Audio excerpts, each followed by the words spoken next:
Mevcut Batman'ın en büyük tesislerinde olan Gıda Toptancılar Ticaret Merkezi'ndeyiz. Gördüğünüz gibi kısa bir süre içerisinde böyle bir ticaret merkezi inşa etmek güç ister. Bu gücün büyük üyeler tarafından karşılandığını biliyoruz. Bu gıda toptancıların hayata geçmesi yarınlara yönelik Batman için büyük bir kazanımdır. Bu kazanımın neyle nasıl olacağını diye sorarsanız bugün Batman'ın en büyük sorunu trafik sorunudur. Bu trafik sorununa büyük bir katkı sağlamış olacağız.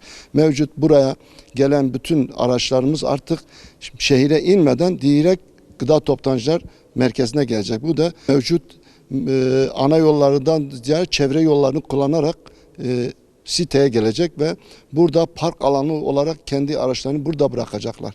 Bu da Batman'ın geleceğine büyük bir katkı sağlayacak. Bir diğer unsurumuz bugüne kadar bu mücadelemizde bizim yanımızda olan herkese sonsuz teşekkürlerimizi sunuyoruz. Ama bundan sonra da bu tesisin bir daha hızlı bir şekilde bitim noktasına gelmesi için bizim bazı ihtiyaçlarımız, bazı taleplerimiz var. Bu taleplerin de giderilmesi noktasında herkesten katkı bekliyoruz. Burada katkı sunan herkese de şimdiden teşekkür ediyoruz. Bizim Batman'ın geleceğine, Batman'ın büyük şehir olma statüsünde katkı sunmak için böyle bir tesisi inşa ettik. Bu tesisin Batman için ve Batman'ın istihdamına yönelik büyük çabalar sarf ettik.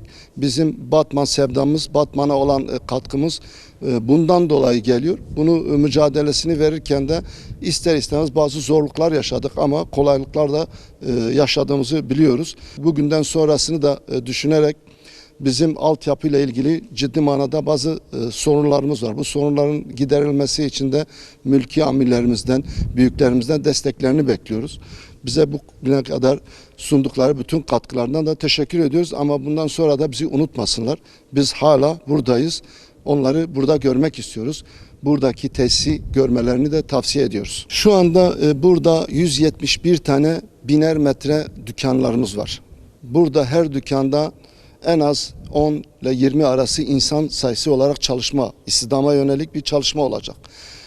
Bu dükkanlarda en az her bir dükkandan 5 tane ile 10 arası yine araç sayısı olacak. Bunlar gerçek manada Batman'ın çevre kirliliğinden kurtulmuş olacak düzenli bir yer statüsünde çalışma koşulları rahat bir yer olacak. Bunlar da nedir? Mevcut üyelerimizin daha rahat, daha konforlu bir yol haritasıyla beraber bir çalışma koşulları elde etmiş olacak. Bu da Batman için gerçekten büyük bir kazanımdır. Bugün 171 tane dükkanımızın her dükkanın biner metre kapalı alan olması çalışma koşulunda çok daha rahat, güvenli bir site olarak gördüğü için buraya rahat gelip her şeyini bırakabilecek.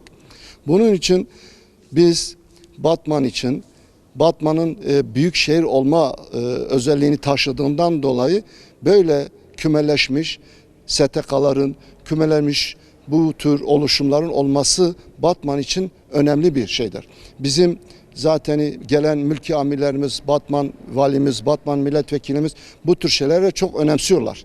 Önemsizlikleri için de bu tür şeylere de katkılarını sunuyorlar. Ama bunu hızlı bir şekilde altyapılarının yapılıp bu tür şeylere girişilirse daha çabuk aktivite almış olacağız. Yani bizim için önemli olan bu başarının hikayesini yazarken herkesin katkısı olması. İnşaatımız şu anda %85-90'larda. Ama önümüz kış olma hesabıyla biz hızlı bir aktivite alıp bunu yıl sonuna bitirmeyi hedefliyoruz. Yıl sonuna bitirmeyi hedeflememizdeki gayemiz insanlarımız bir an önce kendi iş yerlerine taşınmaları, kendi yerlerinde hesap ve kitaplarını yapıp ona göre yeni bir sayfayı açmalarıdır. Bizim burada kış şartları gelmeden altyapının olması için yaptığımız işin heder olmaması için. Çünkü bugün çatılarımız kapandığı için altyapıların olması lazım ki bu suların zemine sızmaması için. Bunun için de bizim bu son 3-4 ayı ciddi manada bir çalışmayla yani %95 seviyesine ulaştırmayı hedefliyoruz. Yani taşınmaya hazır bir duruma getirmeyi düşünüyoruz. Bugün Türkiye'nin koşullarını çok iyi, herkes tarafından iyi bilinmektedir. Şu anda esnaflarımız zor durumda. Yani ticari hayatlarında sıkıntılar yaşıyorlar. Bu sıkıntılarından dolayı biz şunu istirham ediyoruz büyüklerimizden. Bizim tesisimizi görmeleri ve tesislerimizin sorunlarını birlikte çözmeyi talep ediyoruz. Yani herkes elinden geleni yapması. Bizim talebimiz budur.